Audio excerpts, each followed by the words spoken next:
Imagine um lugar onde o chão sob seus pés se move como a água e o ar queima como o interior de um forno. Estamos no Mar da Morte, uma vastidão onde pneus derretem no asfalto a 71 graus Celsius e meses depois, o aço corre o risco de trincar com o frio congelante. Aqui, a natureza grita que humanos não são bem-vindos, mas a China ignorou o aviso. Eles apostaram 3,5 bilhões de dólares em uma ideia impossível: construir uma ferrovia de aço e concreto sobre um oceano de areia instável. Como 12 mil trabalhadores conseguiram domar dunas que engolem prédios inteiros para criar a maior linha férrea do deserto no mundo. Para entender a loucura desta missão, você precisa sentir o tamanho do tabuleiro de jogo. O deserto de Taklamakan não é apenas um monte de areia, é um monstro geográfico de 337 mil quilômetros quadrados. É uma área maior do que muitos países europeus, permanecendo por séculos como uma mancha branca e vazia no mapa da China. Durante o verão, a temperatura da superfície é tão brutal que você poderia fritar um ovo na areia em segundos.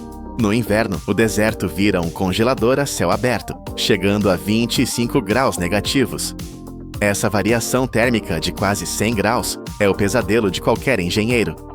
Materiais comuns expandem e contraem até se partirem. Mas por que alguém tentaria construir aqui? A resposta está enterrada nas profundezas. Sob essas dunas assassinas, repousam bilhões de toneladas de petróleo, gás natural e carvão. É um tesouro de energia trancado em um cofre que ninguém conseguia abrir. Para a China, quebrar esse código não era apenas uma questão de orgulho, mas de sobrevivência econômica. A missão era clara: construir o loop do deserto de Taklamakan, uma rede ferroviária circular de 2.685 quilômetros. Mas havia um problema físico fundamental.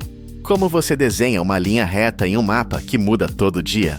As dunas aqui não ficam paradas. Elas migram com o vento, movendo-se metros por ano, capazes de enterrar qualquer estrada em questão de dias. Antes de despejar a primeira gota de concreto, os engenheiros travaram uma guerra de inteligência. Eles usaram satélites para mapear o caos e estudaram os corredores de vento por meses. Equipes de topografia marcharam para o deserto profundo, perfurando o solo centenas de vezes para encontrar qualquer coisa sólida sob a areia fofa. Eles precisavam encontrar um caminho onde o trem não fosse varrido por tempestades de areia violentas, mas que ainda passasse perto o suficiente dos campos de petróleo. Quando o trajeto foi finalmente decidido, a equipe enfrentou o primeiro grande obstáculo físico. As máquinas pesadas, guindastes, caminhões, escavadeiras, afundariam instantaneamente na areia macia. Você não pode construir uma ferrovia de alta tecnologia se seus caminhões estão atolados. A solução para este problema de bilhões de dólares foi chocantemente simples e antiga. Eles não usaram nanotecnologia ou lasers. Eles usaram palha. Imagine a cena. Antes das máquinas gigantes chegarem, um exército de agricultores locais caminhou para as dunas. Armados apenas com feixes de palha seca, galhos e bambu, eles começaram a plantar uma defesa contra o vento. Mas não foi aleatório.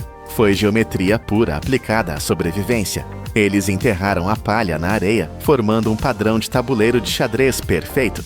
Cada quadrado dessa rede tem exatamente 1 metro quadrado. E aqui está o segredo da engenharia. A palha não é colocada reta, mas inclinada, forçada na areia para criar barreiras baixas. Quando o vento feroz do deserto atinge esses quadrados, ele não consegue fluir suavemente. A grade de palha quebra a velocidade do vento, forçando-o a soltar a areia que carrega. Em vez de mover as dunas, o vento fica preso na armadilha. Sob um sol que faz o ar tremer, esses trabalhadores cobriram centenas de hectares com essa pele geométrica. De cima, parece que alguém desenhou uma grade infinita sobre o deserto.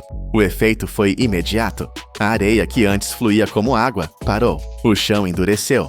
Pela primeira vez na história daquele lugar, um caminhão carregado podia dirigir sobre as dunas sem ser engolido. A fundação primitiva estava pronta. Agora era hora de trazer os pesos pesados. A palha parou o vento, mas um trem de carga pesa milhares de toneladas. Construir trilhos diretamente sobre a areia, mesmo que estabilizada com palha, seria um desastre. A vibração do trem faria a areia se liquefazer e os trilhos afundariam. Os engenheiros precisavam transformar a areia em pedra. E para fazer isso, eles usaram o ingrediente mais raro do deserto, água. Parece contraditório despejar água preciosa na areia, mas na física do solo, a água age como uma cola. Centenas de tratores primeiro nivelaram as dunas, cortando os topos e preenchendo os vales para criar uma estrada plana. Então, sistemas de irrigação e caminhões-pipa começaram a injetar água na areia solta. Não para cultivar plantas, mas para preparar o solo para a violência dos rolos compressores. Assim que a areia atingiu a umidade perfeita, rolos de aço gigantes começaram a passar. O som devia ser ensurdecedor, o estrondo de metal vibrando contra a terra, expulsando cada bolha de ar entre os grãos de areia. Passagem após passagem, a areia fofa foi esmagada até se tornar uma laje densa e compacta. Mas eles não pararam por aí. Para garantir que essa base nunca se desfizesse, caminhões trouxeram toneladas de solo avermelhado de outras regiões. Eles espalharam essa terra sobre a areia compactada como uma tampa protetora. Mais uma vez, os rolos passaram, fundindo as camadas. O que antes era um oceano de pó instável, agora era uma cicatriz vermelha e dura, cortando o deserto, forte o suficiente para suportar o peso de guindastes e concreto. O deserto tinha ganhado um chão artificial. Mesmo com um chão sólido, o deserto tem outra arma: as dunas gigantes que se movem. Uma tempestade de areia ruim poderia enterrar a linha férrea sob metros de areia em uma única noite. Limpar os trilhos todo dia seria impossível. A solução dos engenheiros foi radical. Se o chão é o problema, vamos sair do chão. Eles decidiram construir uma estrada no céu. Mais de 65% da ferrovia Rotan-Huoqiang não toca a areia. Ela flutua. Cerca de 500 quilômetros de trilhos correm sobre viadutos elevados. Para sustentar isso, eles tiveram que erguer uma floresta de concreto no meio do nada. 11 mil pilares de ponte começaram a subir do chão. A construção desses pilares foi uma batalha contra o relógio e o termômetro. Durante o dia, o calor era tão intenso que o concreto secaria rápido demais e racharia antes de endurecer. Então, a obra virou noturna. Sob a luz de holofotes, enquanto o deserto esfriava, as equipes perfuravam dezenas de metros para baixo, passando pela areia até encontrar cascalho sólido lá no fundo.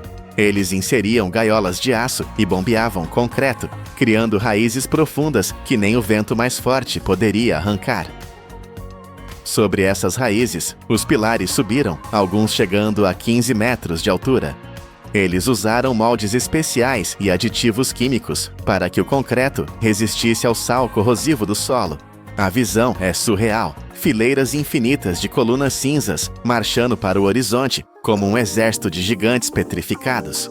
O design é genial em sua simplicidade. O vento e a areia agora podem passar livremente por baixo dos viadutos. A ferrovia deixa o deserto fluir em vez de tentar bloqueá-lo. Com o esqueleto de concreto pronto, era hora de colocar a coluna vertebral de aço. Esta fase exigia uma força bruta combinada com uma delicadeza de relojoeiro. Guindastes monstros capazes de levantar centenas de toneladas começaram a içar vigas de concreto pré-moldado. Essas vigas, pesando tanto quanto uma baleia azul, tinham que ser encaixadas no topo dos pilares com uma margem de erro de apenas alguns milímetros. Um erro aqui, um desalinhamento minúsculo, e um trem em alta velocidade poderia descarrilar. Sobre essas vigas, eles colocaram os dormentes e, finalmente, os trilhos de aço. Cada segmento de trilho tem 80 metros de comprimento. Trabalhadores e máquinas automatizadas alinharam o aço, apertando parafusos e soldando juntas para criar uma fita contínua de metal. Durante 11 meses, essa linha de montagem móvel avançou pelo deserto, deixando para trás um rastro de aço brilhante. Mas antes de qualquer passageiro embarcar, a linha teve que passar pelo teste final de tortura. Trens de teste pesados, carregados com sensores, correram para frente e para trás. Eles mediram tudo: quanto a ponte afundava com o peso, quanto ela vibrava com o vento, como os trilhos reagiam ao calor do meio-dia. Os sensores confirmaram o impossível. A estrutura era estável. A areia não se acumulava nos trilhos. O plano tinha funcionado.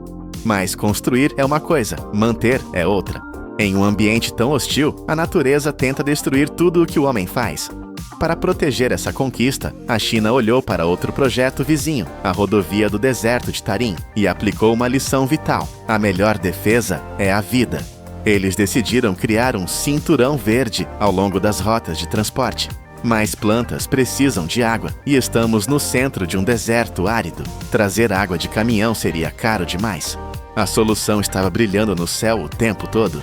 O deserto recebe mais de 2.700 horas de sol brutal por ano. Os engenheiros transformaram esse inimigo em aliado. Eles construíram 86 estações de bombeamento ao longo da rota, todas cobertas por painéis solares.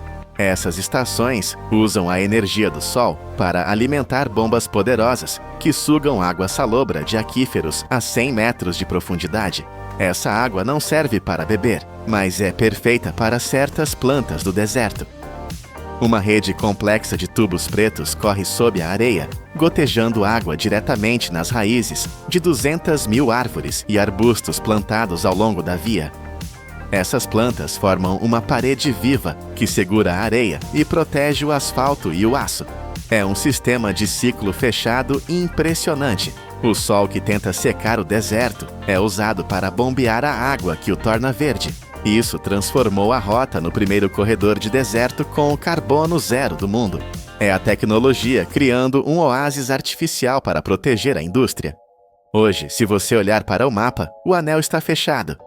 Onde antes havia apenas o silêncio mortal e o assobio do vento nas dunas, agora existe o som rítmico de rodas de aço nos trilhos. O loop do deserto de Taklamakan está completo. O Mar da Morte foi transformado em um corredor de energia vital para a economia global. Mas talvez o mais surpreendente não seja o petróleo ou o carvão, são os turistas. Pessoas agora pagam até $120 para viajar confortavelmente através do coração do inferno. Elas olham pela janela do trem com ar-condicionado e veem a imensidão dourada que, por séculos, matou qualquer um que tentasse atravessá-la. Essa ferrovia é mais do que infraestrutura. É um monumento à teimosia humana. É a prova definitiva de que, com concreto suficiente, precisão de aço e uma vontade inquebrável, não existe lugar na Terra que não possa ser alcançado. A areia ainda se move, o calor ainda queima, mas o trem continua avançando. Todos os anos, assistimos impotentes, enquanto uma força incontrolável devora a nossa economia e a nossa terra. Incêndios florestais varrem o continente, transformando florestas em cinzas e causando um prejuízo econômico colossal de $893 bilhões. Nós contra-atacamos com tudo o que temos: aviões-tanque gigantescos, barragens de concreto maciço e tecnologia de ponta. Mas muitas vezes perdemos essa guerra. No entanto, existe um engenheiro silencioso que já resolveu esse problema. Ele não tem orçamento, não usa plantas de construção e trabalha totalmente de graça. Usando apenas lama, dentes e madeira, ele constrói estruturas que armazenam 65 milhões de galões de água e param o fogo onde nossas máquinas falham. Nós quase exterminamos essa criatura para fazer chapéus de luxo, mas agora percebemos que esse animal de 30 quilos pode ser a única coisa entre nós e o colapso total da nossa infraestrutura hídrica. Bem-vindos ao poder da indústria. Para entender por que precisamos desesperadamente dessa solução biológica, primeiro precisamos olhar para a maquinaria quebrada do nosso próprio mundo. O sistema hídrico que sustenta a civilização moderna está falhando sob o peso da nossa própria indústria. A cada ano, despejamos mais de 100 milhões de toneladas de produtos químicos industriais e 50 milhões de toneladas de plástico diretamente na natureza. Esses venenos fluem silenciosamente para os nossos rios, transformando as artérias do planeta em canais tóxicos. O poderoso rio Mississippi, que drena 40% de todo os Estados Unidos, tornou-se uma esteira rolante de poluição. A cada verão, ele carrega tantos fertilizantes e detritos que cria uma zona morta no Golfo do México. Em 2023, essa área onde nada consegue sobreviver expandiu-se para 3.058 milhas quadradas. Isso é uma mancha de morte quase do tamanho de todo o estado de Delaware. Nós tentamos controlar esses rios com concreto. Construímos diques, drenamos pântanos e removemos quase metade das florestas naturais que absorviam as enchentes. O resultado? Transformamos um rio que dava vida em uma máquina de inundações. O desastre de 1927 causou danos que hoje custariam mais de 25 bilhões de dólares. E enquanto a água se torna tóxica, a terra seca. O aquecimento global está aumentando a temperatura em 0,2 graus a cada década. O solo torna-se pólvora. Em apenas um ano, o fogo consumiu 2,69 milhões de acres de terra. Rios secam, a umidade desaparece e a infraestrutura humana de aço e cimento não consegue reter a água necessária para parar as chamas. Precisamos de uma nova estratégia. Em meio a esse colapso industrial, a solução retornou dos livros de história. Estamos falando do castor norte-americano. Entre o século XVII e o final do século XIX, a humanidade moveu uma guerra industrial contra eles, caçando mais de 60 milhões de animais até a quase extinção total. No início dos anos 1900, restavam apenas algumas centenas, escondidos em pântanos remotos. Não percebemos que, ao matá-los, estávamos demitindo os melhores engenheiros hidráulicos do planeta. A engenharia do castor é genial em sua simplicidade. Nós, humanos, construímos barragens sólidas para bloquear a água, criando uma pressão imensa. O castor faz o oposto. Ele constrói estruturas permeáveis de galhos e lama que não param a água, mas a desaceleram. Imagine uma válvula gigante e natural. Ao frear a correnteza, a água é forçada a se espalhar para os lados e, o mais importante, a penetrar fundo no solo. Isso recarrega os lençóis freáticos subterrâneos, criando uma reserva invisível que mantém a terra úmida, mesmo quando não chove há meses. A eficiência econômica disso é humilhante para a nossa tecnologia. Na República Tcheca, um projeto de barragem humana, orçado em $1.200.000, ficou travado na burocracia por 7 anos. Enquanto os papéis eram assinados, uma colônia de castores mudou-se para o local. Sem gastar um centavo, sem reuniões e sem caminhões, eles construíram uma represa exata no local planejado. Eles restauraram o pântano com tal perfeição que os oficiais cancelaram o projeto humano.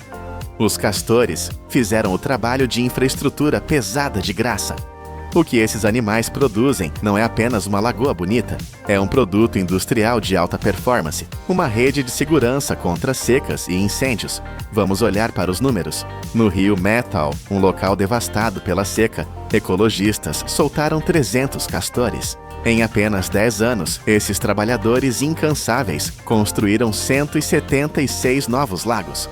O volume de armazenamento é estonteante. Uma única represa de castor pode reter cerca de 1 milhão de galões de água superficial. Toda a rede criada por eles agora segura mais de 65 milhões de galões de água todos os anos. Isso é água suficiente para abastecer uma casa inteira por mais de 20 anos. E isso é apenas na superfície. No subsolo, essas lagoas injetam milhões de galões extras nos aquíferos, mantendo os riachos fluindo frios, mesmo no pico do verão. Mas a função mais impressionante é a proteção contra o fogo. Satélites da NASA confirmaram o que parecia impossível. Áreas com represas de castores retêm 3 vezes mais umidade do que áreas sem elas. Quando o incêndio de Twisp varreu a região em 2015, ele queimou tudo, mas parou na borda dos lagos dos castores. A terra estava tão úmida que o fogo não conseguiu avançar. Bombeiros com helicópteros usaram essa água para combater as chamas. Esses animais construíram fortalezas à prova de fogo no meio do inferno. Essa água fria e estável torna-se a base para reativar uma linha de produção biológica que estava parada. O estado de Washington viu suas populações de salmão caírem entre 70% e 90%. O concreto e o aquecimento das águas estavam matando os peixes que sustentam todo o ecossistema. Parecia irreversível, mas o projeto Castor de Tulalip mostrou o poder da bioengenharia. Desde 2014, mais de 200 castores foram soltos estrategicamente. Eles construíram complexos industriais naturais, cadeias de 12 ou 13 barragens consecutivas. Essas estruturas filtram a água, baixam a temperatura e criam berçários perfeitos, cheios de insetos para os jovens salmões comerem. O resultado? Centenas de peixes juvenis começaram a aparecer em riachos que antes eram considerados mortos. Onde escavadeiras e milhões de dólares falharam, a lama e os galhos tiveram sucesso. Mas para entender o valor real desse animal, precisamos olhar para o passado sombrio. Precisamos entender a indústria brutal que quase os apagou da face da terra. Por 3 séculos, o castor não foi visto como um engenheiro, mas como matéria-prima. O seu subpelo ultrafino era o material mais desejado da Europa para fazer chapéus de feltro de luxo. Uma única pele valia tanto que impulsionou uma caçada que quase limpou o continente. Vamos entrar na fábrica para ver como a natureza era transformada em produto através de um processo mecânico brutal. No curtume, cada pele seca era recebida como um diamante bruto. Elas recebiam um código de identificação feito de furos perfurados na pele para rastreamento. O processo começava com a reidratação. As peles duras eram jogadas em tanques gigantes com água salgada e produtos químicos por mais de 12 horas para amolecer. Depois, vinha a violência mecânica controlada. A pele passava por máquinas de descarnamento. Lâminas rotativas afiadas raspavam a camada de gordura e carne do avesso da pele com precisão milimétrica. O objetivo era deixar a superfície perfeitamente uniforme. Em seguida, um banho químico desengordurante removia qualquer óleo natural restante. Se ficasse 1 grama de gordura, o couro apodreceria. Era uma linha de montagem de precisão, onde a pele de um animal selvagem era convertida em um tecido industrial estável. Mas o passo mais crítico e arriscado ainda estava por vir. Para fazer o feltro de luxo, era preciso remover os pelos de guarda grossos, sem arrancar o subpelo macio e valioso que ficava por baixo. Era uma operação cirúrgica em escala industrial. Primeiro, a pele era mergulhada em uma solução química calibrada exatamente para soltar apenas as raízes dos pelos grossos. Uma mistura errada e todo o pelo cairia, destruindo milhares de dólares em segundos. Depois do banho químico, vinha o trabalho manual de alta tensão. O trabalhador colocava a pele sobre uma viga e, usando uma ferramenta cega, empurrava os pelos grossos para fora. Era preciso força e delicadeza. Se a pele rasgasse, era lixo. Se o subpelo saísse junto, era lixo. A margem de erro era 0. Depois dessa etapa angustiante, a pele entrava nos tambores de curtimento. Óleos especiais eram martelados profundamente nas fibras por máquinas de percussão para garantir maciez eterna. Lâminas de precisão cortavam o pelo na altura exata do design da moda. Todo esse esforço, toda essa tecnologia, toda essa cadeia logística existia apenas para colocar um chapéu na cabeça de alguém. Hoje, a indústria mudou. A fábrica moderna não mata o castor, ela o contrata.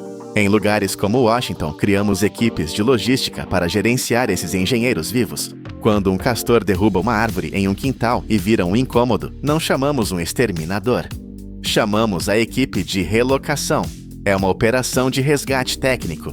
O animal é capturado com armadilhas humanitárias, passa por exames de saúde completos e é transportado em caixas especiais, como um consultor VIP sendo levado para o local de trabalho. O destino? Bacias hidrográficas queimadas e secas que precisam desesperadamente de reparo. Em 2023, mais de 150 dessas transferências de engenheiros foram realizadas. Eles são soltos em riachos estéreis e imediatamente começam a trabalhar, sem custo, sem ordens. Eles constroem represas, diminuem a velocidade da água e baixam a temperatura dos rios. O que era um problema no subúrbio torna-se a salvação na floresta. Estamos finalmente usando a força de trabalho certa para o trabalho certo. Olhe para as imagens de satélite. De um lado, a terra cinza e morta, queimada por incêndios que custaram bilhões. Do outro, manchas de verde vibrante e água brilhante, criadas sem gastar quase nada. Passamos séculos tentando dominar a água com aço e concreto. Gastamos fortunas combatendo o fogo com aviões e produtos químicos. Mas a infraestrutura mais avançada, resiliente e econômica não saiu de um laboratório humano. Ela sempre esteve aqui, nadando nos nossos rios. Só precisávamos parar de transformá-la em chapéus e deixá-la fazer o seu trabalho. O futuro da nossa sobrevivência pode não depender de novas invenções, mas de velhos instintos. Dentes, lama e galhos. Esse é o verdadeiro poder da indústria. Imagine um edifício colossal de 30 andares. Agora, deite essa estrutura gigantesca de lado. Em vez de janelas e escritórios, encha-a com motores, lasers e aço endurecido. Agora, force essa besta de 3.000 toneladas a rastejar para dentro da montanha, mastigando granito sólido como se fosse biscoito.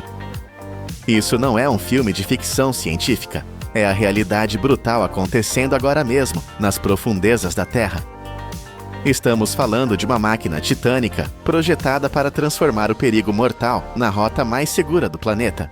Mas como você arrasta uma fábrica inteira através de uma geologia imprevisível, onde um único erro de cálculo milimétrico pode transformar um túnel de alta tecnologia em uma sepultura de concreto?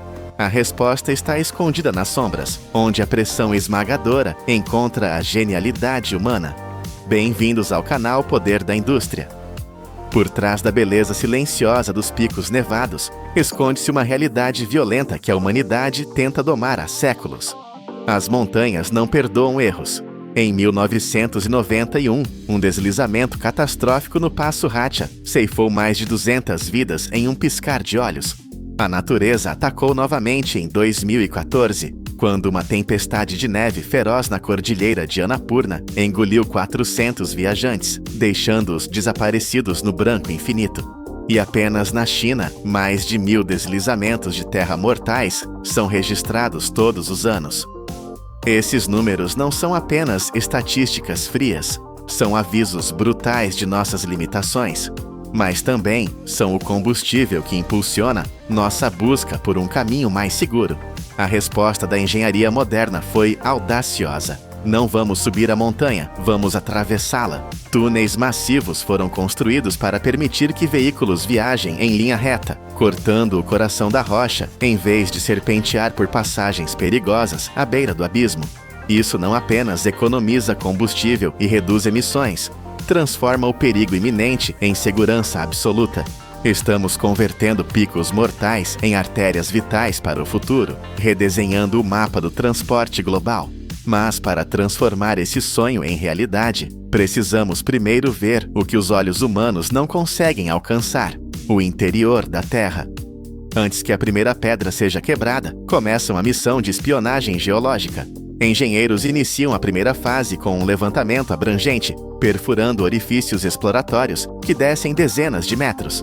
Às vezes, essas sondas penetram mais de 300 metros para dentro da montanha, apenas para coletar pequenas amostras de rocha. Eles precisam saber quão dura é a pedra, a água escondida pronta para inundar tudo, qual é a pressão lá embaixo. Cada amostra extraída ajuda a entender a estrutura interna da montanha, localizando zonas de falha, camadas de rocha fraca e áreas propensas a desmoronar. É como fazer um raio-x do planeta. Ao mesmo tempo, especialistas ambientais avaliam como o projeto pode afetar a paisagem, desde riscos de erosão até mudanças nos fluxos de água subterrânea. Todos esses dados são digitalizados e inseridos em softwares de simulação tridimensionais. Isso permite que os engenheiros literalmente voem através da montanha virtual e calculem a inclinação ideal e a curva perfeita. É a partir dessas simulações digitais que o plano de batalha mais seguro é escolhido. Mas, mesmo com o caminho traçado, existe um inimigo invisível nas profundezas que mata mais rápido que a rocha: a falta de ar. Em meio à rocha densa e à escuridão pesada, o projeto recebe seu primeiro sopro de vida: o sistema de ventilação. Em profundidades de centenas de metros, a pressão, a poeira e o calor geotérmico podem tornar o ar tóxico em questão de minutos. Engenheiros devem criar uma rede artificial, verdadeiros pulmões mecânicos, para sustentar a vida no subsolo. A partir do centro de construção, poços verticais são perfurados até a superfície. Estamos falando de chaminés colossais, cada uma com cerca de 4 a 6 metros de largura e até 200 metros de altura. Elas trazem ar fresco do topo da montanha, enquanto expelem os gases mortais lá de baixo.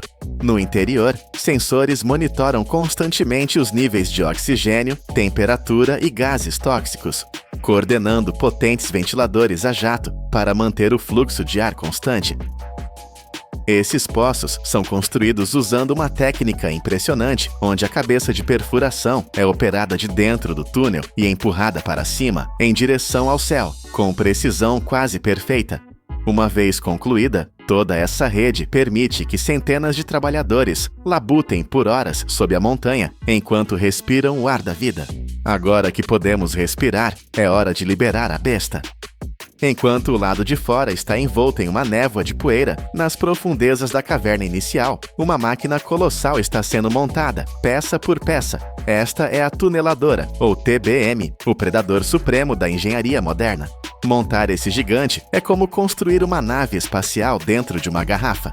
Todo o sistema é entregue ao local através de centenas de caminhões especializados, cada um carregando módulos que pesam centenas de toneladas. O componente mais impressionante é a cabeça de corte. Ela pesa mais de 1.500 toneladas e tem quase 15 metros de diâmetro. Túneis auxiliares precisam ser alargados e reforçados com aço e concreto, apenas para dar espaço para essas peças entrarem. No espaço confinado, iluminado por centenas de lâmpadas industriais, os módulos são conectados e alinhados, usando sensores a laser com uma margem de erro de não mais que 5 milímetros. Pense nisso, peças do tamanho de casas sendo encaixadas com a precisão de um relojoeiro. Macacos hidráulicos potentes levantam a cabeça de corte para a posição, ligando-a ao corpo da máquina. Uma vez totalmente montada, a tuneladora se estende por quase 100 metros de comprimento. É o equivalente a um prédio de 30 andares deitado, pronto para perfurar o coração sólido da montanha. Da cabine de controle, os sistemas elétricos e hidráulicos ganham vida. Em um instante, a montanha treme. A tuneladora começa a se mover. Pesando mais de 3.000 toneladas, a máquina avança lenta, mas imparável. Na frente de batalha, 4 cilindros hidráulicos massivos pressionam a cabeça de corte contra a rocha, com até 500 toneladas de força. 23 discos de liga metálica giram com um torque imenso, esmagando camadas de rocha tão duras quanto o aço. O som é ensurdecedor, uma sinfonia de destruição controlada. Cada ciclo de perfuração avança cerca de 1,20 m e leva 30 minutos. A rocha esmagada é engolida pela máquina e levada para fora por uma esteira automatizada, enquanto jatos de água de alta pressão resfriam o metal para que ele não derreta com o atrito. Assim que o avanço para, a máquina faz algo incrível. Ela constrói o túnel atrás de si. Grampos hidráulicos travam nas paredes e anéis de concreto pré-moldados são instalados. Esse ritmo, pressionar, perfurar, construir, repete-se infinitamente, dia e noite. Em projetos monumentais na Europa ou na China, essas máquinas operam 24 horas por dia. Hoje, a China lidera essa fronteira com mais de 1.000 TBMs, esculpindo o subsolo simultaneamente. Mas nem mesmo esse leviatã de aço pode vencer todas as batalhas sozinho. Às vezes, a rocha é tão instável que a máquina ficaria presa. É aí que entra a força bruta da química. Em áreas onde a rocha é macia demais ou instável, a tuneladora gigante é inútil. Aqui, os engenheiros voltam a um método antigo, mas refinado com tecnologia digital: perfuração e explosão. Mas esqueça a dinamite jogada de qualquer jeito. Isso é cirurgia com explosivos. A equipe perfura centenas de buracos, cada um com 5 a 6 metros de profundidade, dispostos em um padrão de leque perfeito. Antes de qualquer faísca, dados geológicos são inseridos em simulações 3D para calcular a quantidade exata de explosivo e o tempo de atraso entre cada detonação. Cada buraco é carregado com 80 a 100 quilos de explosivos. Quando o sinal de aviso soa, o chão treme e a rocha se estilhaça exatamente como desenhado no computador. Imediatamente após a poeira baixar e os ventiladores limparem o ar, a equipe entra para estabilizar o teto com concreto projetado. Mas quando a geologia se torna um pesadelo complexo, entra em cena uma filosofia revolucionária, o novo método austríaco de tunelamento, ou NATM. Em vez de lutar contra a montanha, os engenheiros usam a força dela a seu favor. A ideia é genial: usar a própria rocha para segurar o túnel. Eles escavam apenas 1,5 metro de cada vez e cobrem imediatamente com uma camada de 25 centímetros de concreto projetado. Parafusos de rocha e malha de aço são instalados para criar um arco de carga natural. É como o judô: usar o peso do oponente para vencê-lo. Esse método economiza até 40% de materiais e minimiza vibrações na superfície. Mas para isso funcionar, você precisa ouvir a montanha. Centenas de sensores são fixados nas paredes para medir qualquer movimento em tempo real. Se a rocha se move 1 milímetro que seja, os engenheiros sabem e ajustam o suporte. É a união perfeita entre a força bruta da rocha e a delicadeza dos dados. Nas profundezas, a perfuração finalmente parou. O silêncio volta ao túnel, mas o trabalho está longe de terminar. Agora, o túnel precisa ganhar um cérebro. Engenheiros entram carregando instrumentos de medição ultrassensíveis. Sensores de pressão e radares escaneiam as paredes, detectando rachaduras mais finas que um fio de cabelo humano. Câmeras ópticas 8K inspecionam cada parafuso para garantir segurança impecável.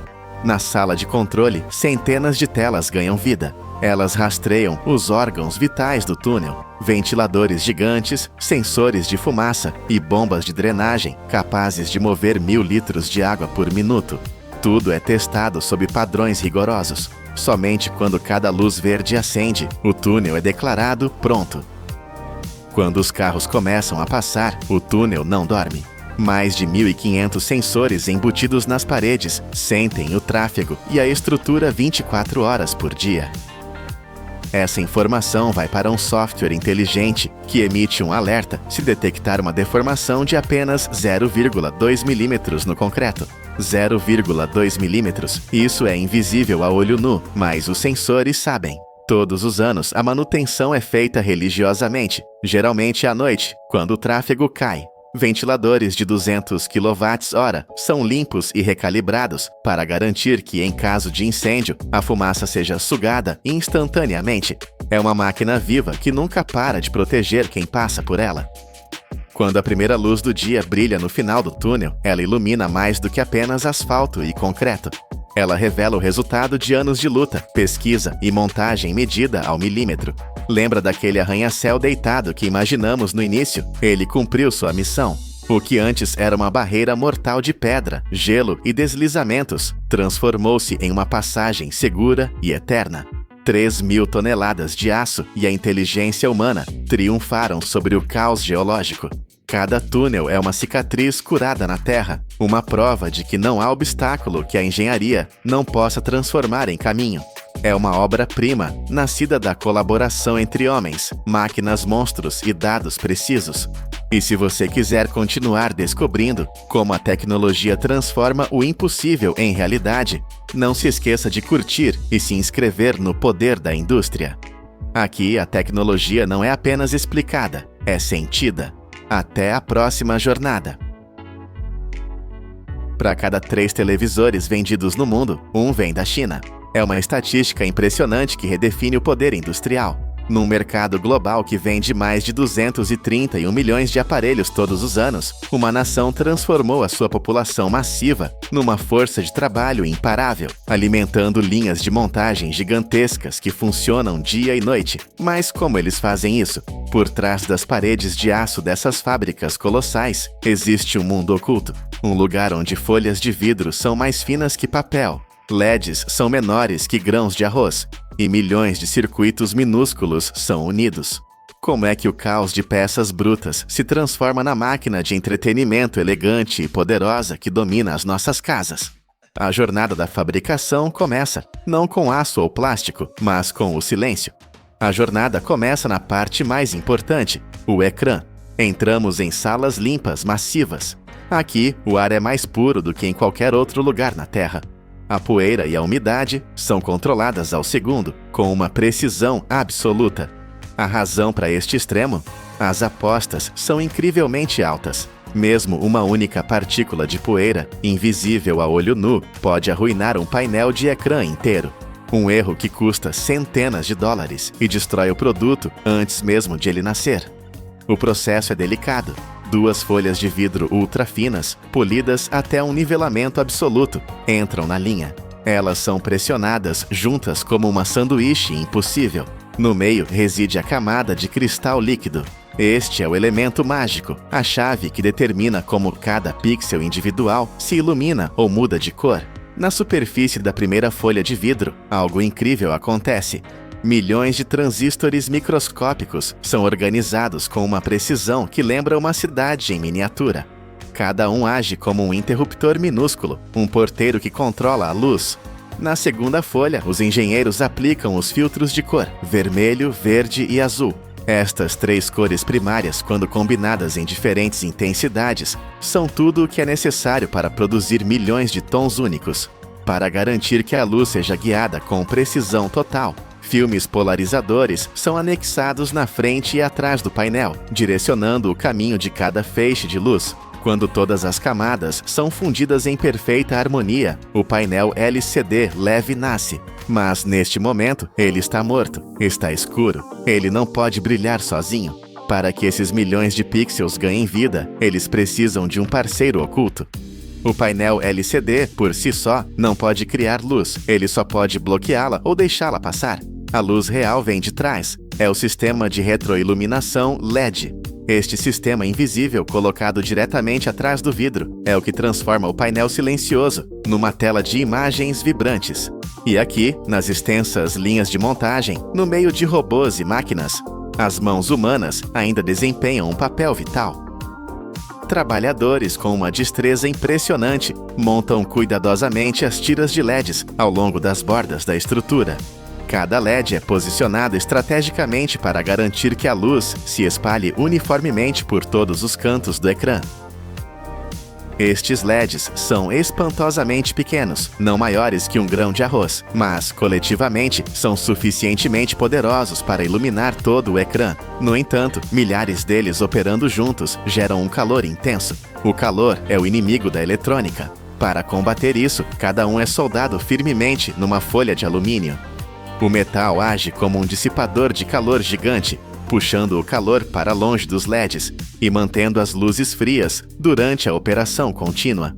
Mas a luz bruta que eles emitem ainda é demasiado áspera, demasiado direta. Ela criaria pontos quentes e sombras no ecrã. Para resolver isso, a luz passa por uma folha de plexiglass transparente. Ela age como um difusor, espalhando os feixes, eliminando pontos quentes e garantindo um brilho suave e uniforme. Camadas de filmes ópticos são empilhadas por cima, afinando o brilho e equilibrando as cores. Quando a retroiluminação finalmente se casa com o painel LCD, a transformação está completa. O sanduíche sem vida de vidro agora pode exibir imagens brilhantes e em movimento. O coração visual da TV está pronto, mas ainda é apenas um ecrã silencioso. Ele não tem inteligência. O ecrã pode brilhar, mas não tem cérebro. Ele não sabe o que mostrar, que som produzir ou como transformar pixels em imagens em movimento. Para ganhar vida, ele precisa das placas de circuito eletrônico, o coração e o cérebro do dispositivo. É aqui, nestas placas verdes complexas, que bilhões de sinais são processados a cada segundo. Na linha de montagem, os técnicos ficam em longas fileiras. Cada um lida com uma tarefa precisa, com mãos rápidas e firmes. Eles colocam componentes minúsculos em placas de circuito nuas. Transistores, condensadores, resistores, processadores. Cada peça é como uma peça de puzzle microscópica que, quando unida, forma uma rede complexa de controlo. Esta rede decide como as imagens aparecem, como o som é entregue e quão instantaneamente a TV responde ao toque de um botão. Assim que as peças estão no lugar, a placa passa por um banho de solda derretida. Juntas, brilhantes e uniformes aparecem, fortes o suficiente para garantir um fluxo de energia estável, sem curtos-circuitos. Mas a automação não é tudo. A supervisão humana continua vital. Trabalhadores espreitam através de lentes de aumento, verificando cada caminho, cada ponto de solda. Eles procuram a menor falha potencial, porque eles sabem que uma única ligação defeituosa, uma solda fria, pode parar todo o sistema. Na placa principal, as portas de entrada são adicionadas: HDMI, USB e LAN. São as portas para a TV comunicar com o mundo exterior. Finalmente, todos os elementos, ecrã, retroiluminação e circuitos, reúnem-se. A mistura sem vida de vidro e plástico transformou-se numa máquina inteligente. Mas toda esta coleção frágil de vidro, circuitos e fios está exposta, está vulnerável. A televisão precisa de uma camada final, uma armadura protetora. Ela deve proteger a delicada estrutura interna contra choques, poeira e o estresse mecânico do transporte. Este passo crucial ocorre na área de moldagem de alta pressão. Aqui, o plástico é moldado com uma precisão incrível. A tampa frontal, as molduras laterais e o painel traseiro são formados. Eles devem ser fortes o suficiente para proteger os componentes sensíveis, mas leves o suficiente para os trabalhadores manusearem. Quando as peças chegam à fase final de montagem, a precisão torna-se tudo. Cada peça é cuidadosamente posicionada, ajustada até a menor fração. Elas têm de encaixar-se perfeitamente com os circuitos e o frágil ecrã interno. E aqui está o perigo. O menor desalinhamento, apenas alguns milímetros, pode ser fatal. Poderia criar uma pressão desigual sobre o frágil ecrã de cristal líquido. O resultado? Deformação da imagem, manchas de luz, ou até mesmo uma racha catastrófica que destrói o ecrã. É por isso que cada movimento aqui é medido, deliberado e exato. Parafusos, clipes e soldas térmicas fixam cada ligação, fundindo os elementos separados numa única unidade sólida. O televisor já não parece um trabalho em progresso, parece inteiro, polido e pronto. Mas será que a sua aparência corresponde ao seu desempenho? Antes de poder deixar a fábrica, ele deve enfrentar a pista de obstáculos. Pode parecer que a TV está terminada, mas antes que possa ser certificada e enviada, deve passar por uma série de testes de qualidade rigorosos. O processo começa com a inspeção da imagem, o fator que define a experiência do utilizador. O ecrã inteiro é digitalizado por câmaras de ultra alta resolução e sensores ópticos altamente sensíveis. Eles são capazes de detectar os mais ínfimos pixels mortos, aqueles que ficam permanentemente escuros ou acesos, perturbando a uniformidade da imagem. O sistema também mede o brilho, a consistência em toda a superfície, identificando áreas que estão demasiado brilhantes, demasiado escuras ou que mostram fugas de luz. Testes de cor são realizados usando escalas de gradiente e sequências de vídeo em rápido movimento, avaliando a precisão do tom e a suavidade nas transições. A seguir, os testes de áudio. Os altifalantes e os caminhos de sinal são levados ao limite. Eles são forçados a passar por uma ampla gama de frequências, desde graves profundos até agudos nítidos. Eles funcionam por períodos prolongados para garantir que o som permaneça claro, livre de distorção ou zumbido. Finalmente começam os testes de resistência. As TVs são ligadas e desligadas milhares de vezes. Elas são operadas dentro de câmaras que simulam temperaturas e umidade extremas, do calor do deserto ao frio ártico. Elas são até submetidas a fortes vibrações, imitando as tensões de um longo e turbulento transporte marítimo. Somente após sobreviver a todos estes desafios, a televisão ganha o seu selo de certificação. Está provado que é resistente, mas, neste momento, ainda é apenas uma peça de hardware sem vida. Falta-lhe a alma. Depois de passar por todas as rigorosas inspeções, a TV é hardware puro. Para transformá-la num dispositivo verdadeiramente inteligente, o passo final no chão de fábrica é carregar o software. Os trabalhadores conectam cada unidade a computadores especializados que instalam o sistema operativo, juntamente com as aplicações básicas. Este cérebro digital é o que permite à TV não só exibir imagens e produzir som, mas também conectar-se à internet, abrir plataformas como YouTube ou Netflix e ligar-se a outros dispositivos no ecossistema doméstico. Os engenheiros, então, executam uma série de verificações funcionais. Eles testam a rapidez com que o controle remoto responde, medem a estabilidade da ligação Wi-Fi, verificam a capacidade da TV de executar múltiplas aplicações sem falhas, garantindo que o sistema seja intuitivo para o utilizador.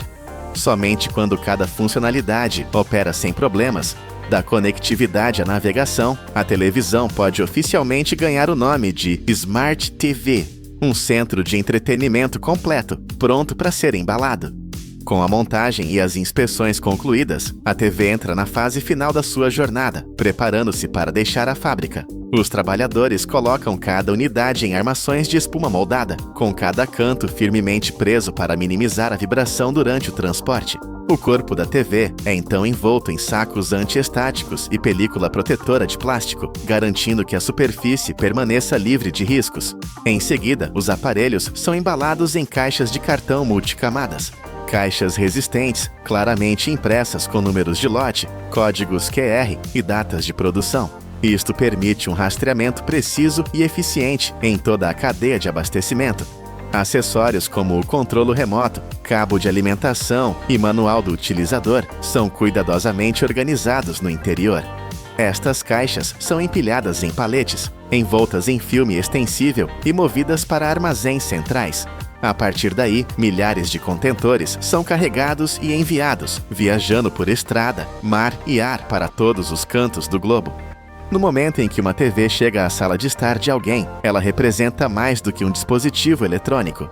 É o produto de um vasto motor industrial, o resultado de centenas de pessoas, máquinas e processos rigorosamente coordenados que trabalham juntos para alcançar a perfeição em cada unidade. Por trás dessa frágil concha existe um motor tecnológico completo. Das salas limpas que montam ecrãs aos trabalhadores, que colocam cada pequeno LED, passando por placas de circuito microscópicas e software inteligente. A China transformou a sua mão de obra e escala numa máquina de produção massiva, fornecendo centenas de milhões de TVs para o mundo. Mas a questão permanece: será que a velocidade e o custo por si sós serão suficientes para manter a sua posição contra nações que se concentram na inovação e na força da marca? Começa com magma derretido, milhões de anos a arrefecer lentamente, formando-se nas profundezas da Terra. É a memória fóssil do nosso planeta. Este material, o granito, preserva os vestígios da pressão, do calor e do tempo que o moldaram. E agora, imagine isto: engenheiros numa pedreira acabam de usar uma explosão controlada para arrancar um único bloco desta rocha que pesa 100 toneladas. É mais pesado do que um avião Boeing 737 vazio. Mas o objetivo não é apenas mover esta massa colossal. O verdadeiro desafio é transformar este poder bruto e caótico numa laje perfeitamente plana, polida como um espelho, com uma precisão de alguns centésimos de milímetro, verificada por lasers. Como é que a humanidade pega num bloco de 100 toneladas, nascido do fogo, e o transforma numa obra de arte de alta tecnologia? Esta é a jornada da pedra eterna, do caos da pedreira à perfeição da arquitetura.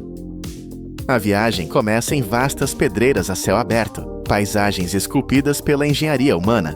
Colossais formações rochosas, que demoraram milhões de anos a formar-se, estão escondidas sob camadas de terra, areia e rocha solta.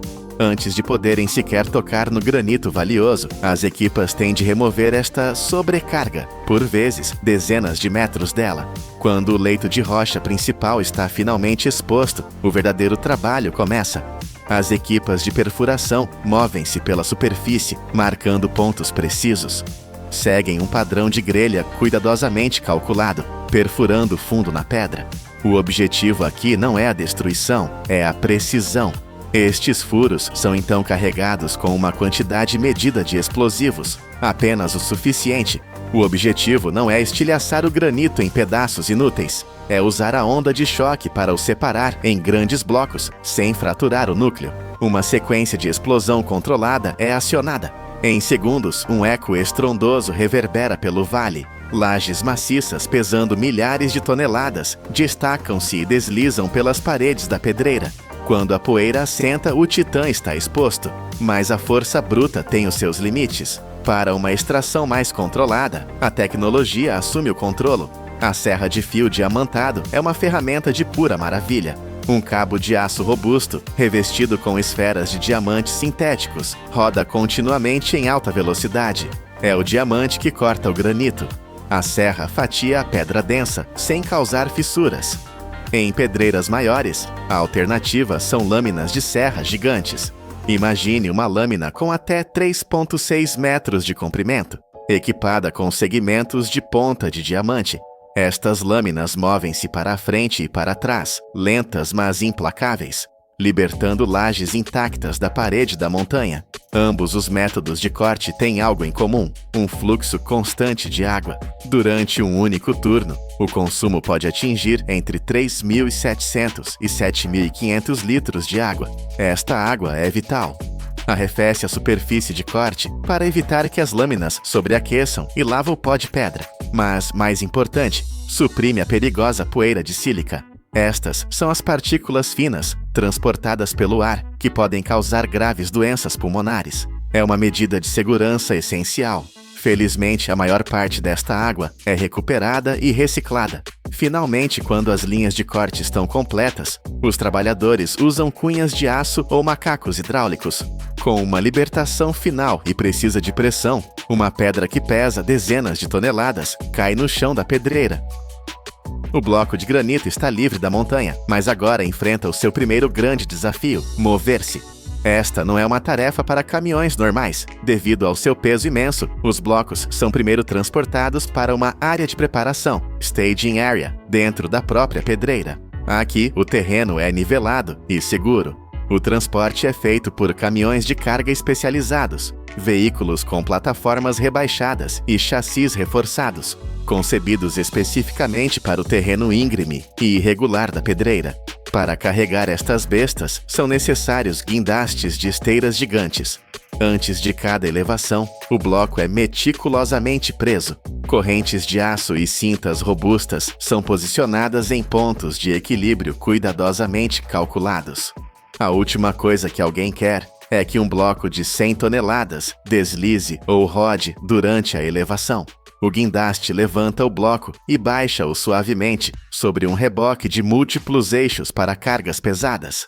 Esta plataforma de transporte é uma maravilha da engenharia. A sua construção com dezenas de rodas foi concebida para uma única finalidade: distribuir uniformemente o peso esmagador de 20 a 100 toneladas. Sem isto, o caminhão simplesmente afundar-se-ia no chão da pedreira ou destruiria qualquer estrada normal. Antes de o comboio partir, há uma inspeção final. Os trabalhadores verificam tudo, apertam todas as correntes de segurança, ajustam as escoras e fixam calços de madeira. Nada pode ser deixado ao acaso. O comboio parte então, movendo-se agonizantemente devagar. Não é uma questão de velocidade, mas de controlo. Esta carga vale uma fortuna e o perigo é real. Após a viagem lenta e perigosa, o bloco bruto chega à fábrica. A transformação de caos em ordem está prestes a começar. Guindastes pesados baixam os blocos sobre plataformas de corte, mas estas não são plataformas comuns. Estão ancoradas profundamente em fundações de betão. O objetivo é eliminar totalmente qualquer vibração. A vibração é o inimigo da precisão. O bloco é então fixado no lugar, com armações de aço e grampos hidráulicos. Está totalmente estável. Agora a verdadeira cirurgia começa. No coração desta operação está a serra de Gang Saw. É uma máquina colossal, um testemunho da engenharia industrial. Cada máquina carrega entre 40 e 80 lâminas de aço paralelas. Cada lâmina tem mais de 3 metros de comprimento e as suas bordas são revestidas com diamantes industriais. A máquina ganha vida, movendo-se para a frente e para trás, num ritmo constante e hipnótico. Dezenas de cortes paralelos fatiam o granito de forma limpa. Mas aqui está o detalhe mais incrível: a velocidade. As lâminas descem apenas alguns milímetros por minuto. Isto não é um corte rápido, é uma maratona de paciência e precisão. Por que tão lento? Para evitar fraturas na estrutura cristalina. A máquina é também inteligente. Sensores de vibração e pressão monitorizam constantemente a resistência. Eles ajustam a força de corte em tempo real, porque cada bloco de granito tem uma densidade mineral única que pode variar. O sistema adapta-se. E tal como na pedreira, a água é essencial. Jatos de água de alta pressão arrefecem as lâminas, lavam a pasta de pedra e reduzem o desgaste. Cada serra consome entre 800 e 1.500 galões de água por hora. E mais uma vez, a maior parte é reciclada. Um ciclo de corte completo para um único bloco dura de 15 a 24 horas. No final, o bloco maciço de granito desapareceu. No seu lugar estão dezenas de lajes uniformes, cada uma com cerca de 2 a 3 centímetros de espessura.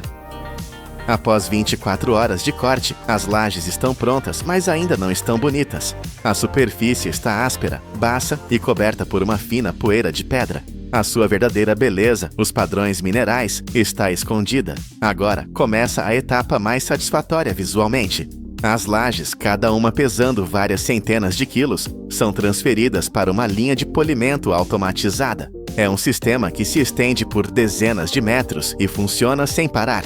À medida que cada laje viaja ao longo da linha, ela passa por baixo de uma série de cabeças de retificação e polimento. Cada cabeça tem uma tarefa específica. As primeiras cabeças usam grão grosso, quartz grit. Elas removem as marcas de serra e quaisquer saliências, nivelando a superfície.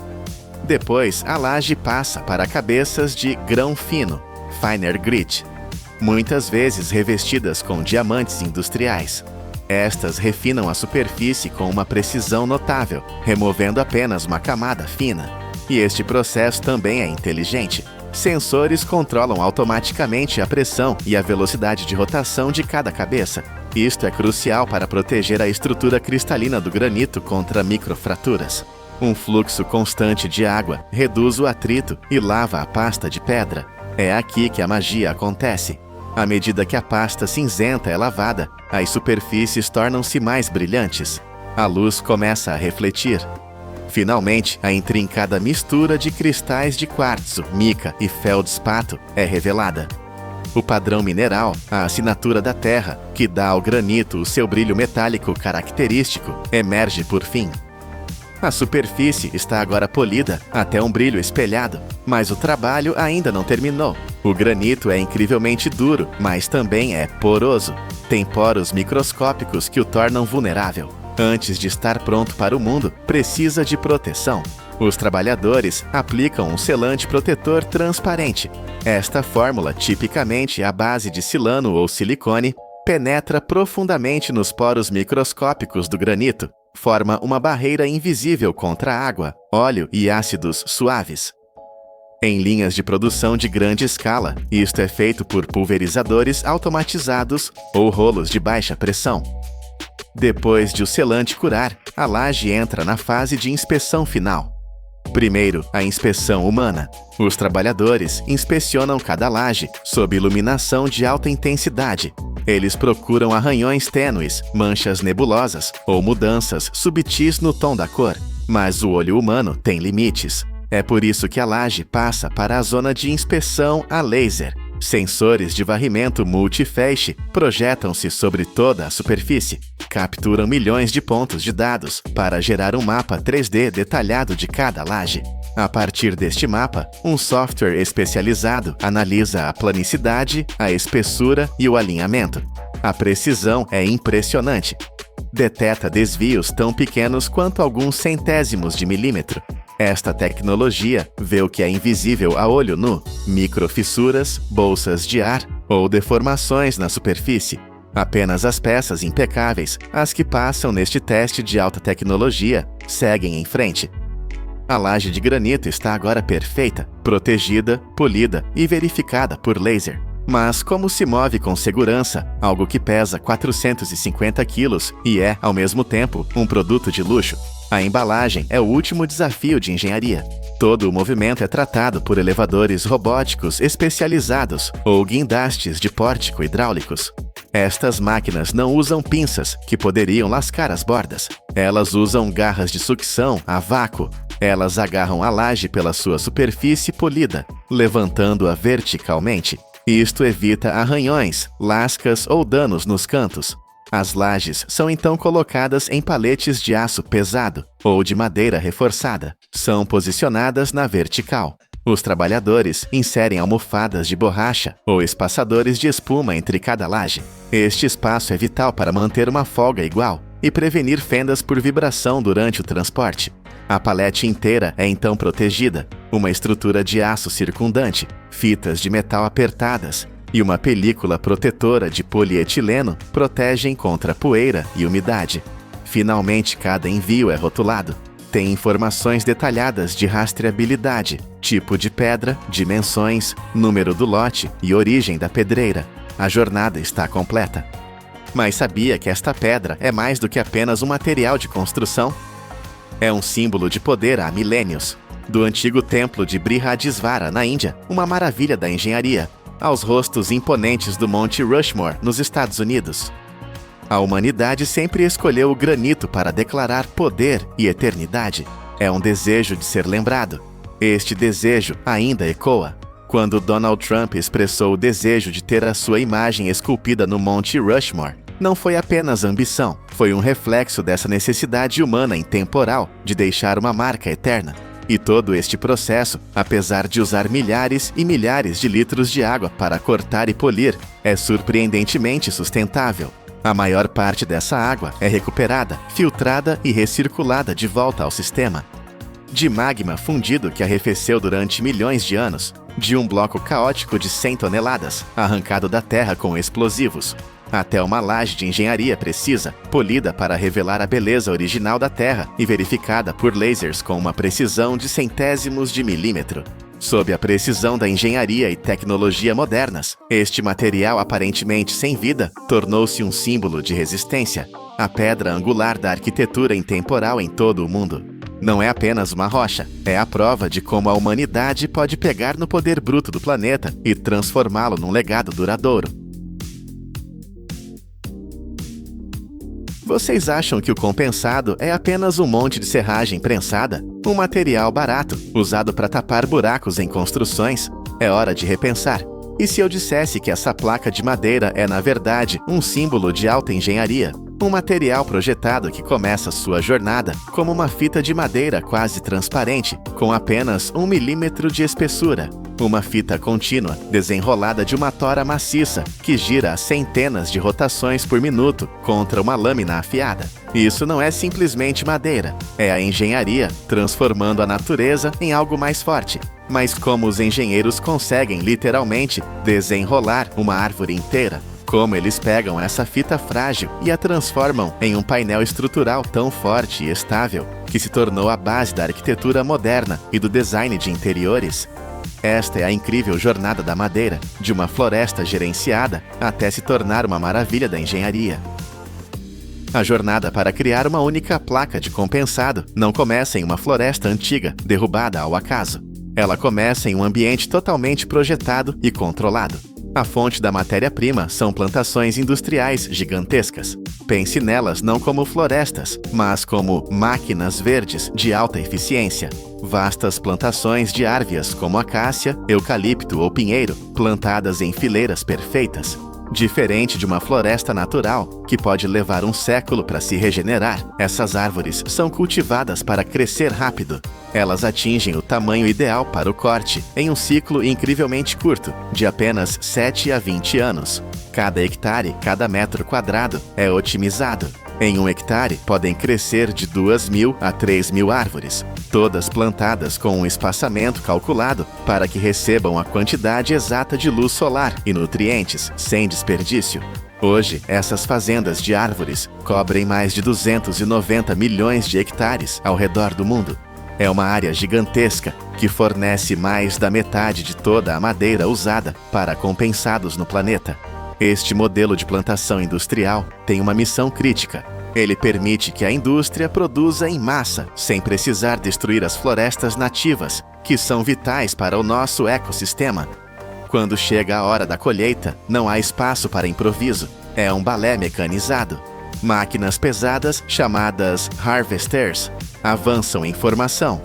Elas agarram a árvore, a cortam na base, removem todos os galhos e a cortam em toras padronizadas em questão de segundos.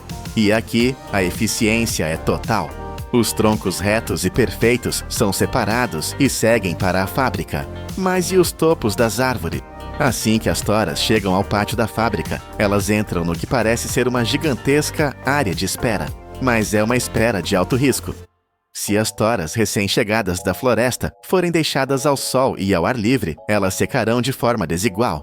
A parte de fora secará mais rápido que o núcleo úmido. Essa tensão interna faz a madeira rachar, e uma tora rachada é inútil para o processo. Por isso, o pátio inteiro é equipado com sistemas de nebulização. Jatos de água finos borrifam as pilhas de toras constantemente, mantendo a umidade estável e protegendo a matéria-prima. Mas para que a madeira possa ser desenrolada, ela precisa estar macia, e para isso ela precisa ser cozida. As toras são pegas por guindastes e mergulhadas em enormes piscinas de concreto ou seladas dentro de câmaras de vapor. A água nessas piscinas não está morna. Ela é mantida a uma temperatura escaldante, entre 80 e 100 graus Celsius, praticamente água fervente. As toras ficam nesse banho de vapor por horas, às vezes até um dia inteiro. O calor intenso e a umidade penetram profundamente na madeira, até o seu coração. Esse processo relaxa as fibras de celulose e, o mais importante, amolece a lignina, a cola natural que mantém as fibras unidas. A tora, antes dura e rígida, torna-se flexível e maleável, pronta para a etapa mais impressionante de todas. Depois de cozidas, as toras estão prontas. Elas são movidas para o coração pulsante da fábrica. Primeiro, um sistema a laser escaneia a tora para alinhá-la perfeitamente. Então, ela é fixada em um torno industrial gigante, uma máquina chamada descascador ou laminador. A tora começa a girar, devagar no início e depois cada vez mais rápido, atingindo centenas de rotações por minuto. É um borrão de movimento. Então, uma lâmina de aço maciça, com mais de 3 metros de comprimento e afiada como uma navalha cirúrgica, avança.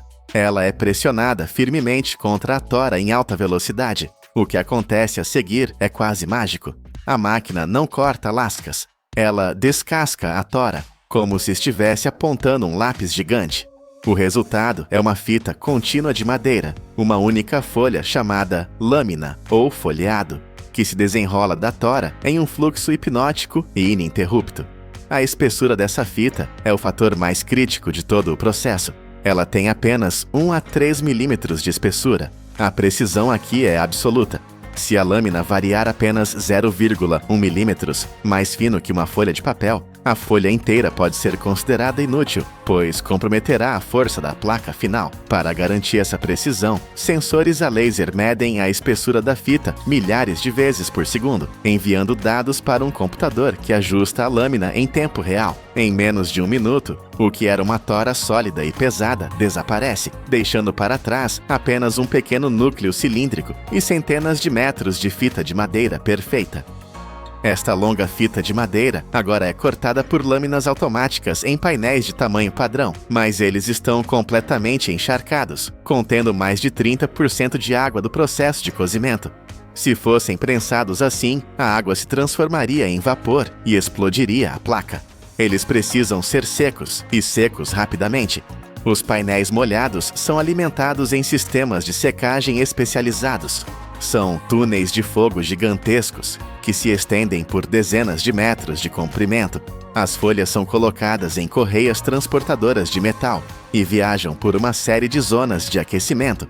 Dentro desses túneis, ventiladores potentes sopram ar superaquecido, com temperaturas que variam de 150 a 180 graus Celsius, por cima e por baixo de cada folha. O processo é rápido e violento. Em apenas 5 a 7 minutos, a umidade dentro da madeira evapora completamente.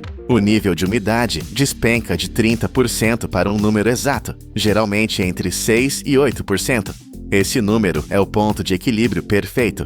Se a madeira for seca demais, ela se torna quebradiça e racha. Se não for seca o suficiente, a cola não vai aderir e a placa inteira irá falhar. Sensores de umidade monitoram cada folha que sai, garantindo que apenas os painéis perfeitamente secos sigam para a próxima etapa. Agora temos folhas de madeira secas, estáveis, mas ainda frágeis. É aqui que a verdadeira engenharia começa. As folhas passam por uma máquina chamada encoladeira, que usa rolos para aplicar uma camada perfeitamente uniforme de adesivo. Para móveis internos, usa-se resina de ureia formaldeído. Mas para compensados que precisam resistir à água e ao tempo, usa-se a resina fenolformaldeído, uma cola industrial incrivelmente forte e à prova d'água. A espessura da cola é controlada em microns. Então vem o segredo da força lendária do compensado. As folhas são empilhadas, mas não de qualquer maneira. O segredo está na direção das fibras. A madeira natural é muito forte em uma direção, ao longo das fibras, mas muito fraca na outra, contra as fibras. Para resolver isso, os engenheiros empilham as folhas em um padrão cruzado. Uma camada tem as fibras na vertical, a próxima na horizontal, a seguinte na vertical e assim por diante. Essa estrutura cruzada distribui a força igualmente em todas as direções, criando um painel que é dramaticamente mais forte e mais estável do que uma placa de madeira maciça da mesma espessura. Este sanduíche de madeira e resina, que pode ter de 3 a 13 camadas, vai então para a prensa. O processo tem 2 etapas. Primeiro, a prensa fria. Uma pressão hidráulica uniforme de 0,8 a 1,2 megapascals é aplicada por cerca de 15 a 30 minutos. O objetivo aqui não é curar a cola, mas sim espremer todo o ar de dentro do sanduíche e garantir que a cola se espalhe perfeitamente, criando um contato total entre as camadas. É a preparação. Depois, o painel vai para o evento principal, a prensa quente. Esta é uma máquina de múltiplos andares, com placas de aço grossas que são aquecidas. A temperatura sobe para 120 a 150 graus Celsius, enquanto a pressão hidráulica aumenta massivamente, de 1 a 1,5 megapascals. Isso é uma força esmagadora, como colocar toneladas de peso em cada metro quadrado. Sob esse ataque combinado de calor extremo e pressão intensa, a resina fenólica passa por uma transformação química. Ela se polimeriza. Ela derrete, penetra profundamente nas fibras da madeira e depois endurece, soldando as camadas em um bloco único e indivisível. Em cerca de 4 a 7 minutos, o que era uma pilha de folhas soltas torna-se um único painel de engenharia, perfeitamente plano e incrivelmente forte. O painel de compensado emerge da prensa quente, um produto finalizado. Ele é então movido para a área de acabamento. Serras de alta velocidade com pontas de diamante cortam as bordas, aparando qualquer excesso e deixando o painel com dimensões milimetricamente precisas. Em seguida, lixadeiras industriais com múltiplos rolos tratam a superfície, deixando-a lisa e pronta para uso. Mas e todo o lixo gerado até aqui? E os núcleos cilíndricos que sobraram dos tornos? E todas as aparas das bordas e as folhas que foram rejeitadas pelo controle de qualidade? Em uma fábrica moderna, absolutamente nada é desperdiçado. A fábrica opera em um sistema de ciclo fechado. Todos esses resíduos de madeira iniciam imediatamente uma segunda jornada industrial. Eles são transportados para trituradores potentes que os transformam em partículas de madeira, ou cavacos. Esses cavacos passam por telas vibratórias para separar impurezas e são secos em ar quente, reduzindo sua umidade a quase zero, apenas 2 a 3%. As partículas secas são então misturadas com resina em um tambor gigante. E aqui vemos outra camada de engenharia. O material é formado em um tapete de 3 camadas, como um sanduíche, partículas finas nas superfícies para um acabamento liso e partículas mais grossas no meio para dar estrutura e força. Este tapete de partículas e resina é carregado em outra prensa quente, esta operando a temperaturas ainda mais altas, de 180 a 200 graus Celsius. A resina derrete e une as partículas, e o que era lixo renasce como uma placa de aglomerado, MDP, um material estável e econômico, pronto para ser usado em milhões de móveis. E vocês sabiam de algumas coisas? É essa estrutura de fibras cruzadas que torna o compensado tão estável. Ele resiste a empenar, encolher ou rachar em todas as direções, algo que a madeira maciça não consegue fazer. A cola fenólica usada no compensado naval é tão poderosa que você pode ferver a placa em água por horas e as camadas simplesmente não irão se separar. E aqueles núcleos cilíndricos que sobram do torno, eles não são um problema. Eles são a principal fonte de matéria-prima para a linha de produção de aglomerado. Desde a pequena semente em um viveiro, passando pelos banhos de 100 graus para amolecer, enfrentando a lâmina de 3 metros que desenrola uma fita de 1 milímetro, até ser fundida sob toneladas de pressão a 150 graus. O compensado não é apenas madeira laminada. É um testemunho da engenhosidade humana. É um símbolo de como a engenharia pegou um recurso natural, analisou suas fraquezas e o redesenhou para ser melhor, mais forte, mais estável e mais eficiente. E tudo isso dentro de um modelo de produção sustentável. Um ciclo fechado, onde cada fibra, cada galho e cada pedaço de resíduo é transformado, garantindo que absolutamente nada seja desperdiçado.